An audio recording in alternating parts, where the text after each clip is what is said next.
గంధర్వ రాజ్యానికి చెందిన యువరాజు ఒకరోజు తన గుర్రంపై స్వారీ చేస్తూ పక్క రాజ్యమైన కుంతల దేశాన్ని మీద వెళ్తూ ఉండగా, తనకు దాహమేసి గుర్రం దిగి నడుచుకుంటూ ఒక చోట ముందుకెళ్ళసాగాడు.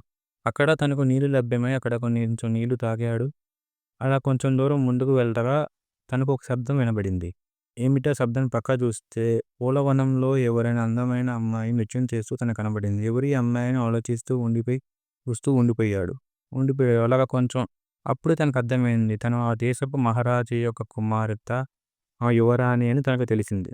ఒకరోజు మహారాజు తన కూతురికి స్వయంవరం ప్రకటిస్తాడు.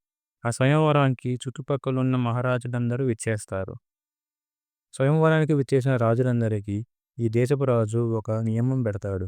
ఏమిటనగా, మౌనవ్రతంలో ఉన్న తన కూతురిని ఎవరైతే యువరాణి మాట్లాడేలాగా చేస్తారో వాళ్ళకి తన కూతురిని ఇచ్చి వివాహం చేస్తానని నియమం పెడతాడు. అక్కడికి వచ్చిన మహారాజులందరూ ప్రయత్నించి విఫలమవుతారు. అప్పుడే అక్కడికొచ్చిన ఒక గుర్తు తెలియని వ్యక్తి ఇలా అంటాడు.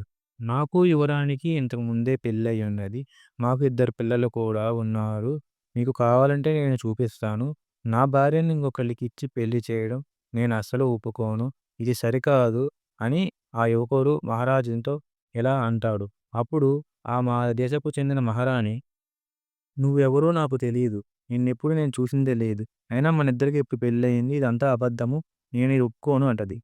నేను చెప్పిందంతా అబద్ధము. యువరాణి మాట్లాడేలాగా చేయటానికే నేను ఇదంతా చేశాను. నిజానికి నేను పక్క దేశపు యువరాజుని అని చెప్తారు. ఇదంతా విన్న మహారాజు తాను ఎంతో సంతోషించి ఆ యువరాజుకి ఆ యువరాణిని ఇచ్చి పెళ్లి చేస్తాడు.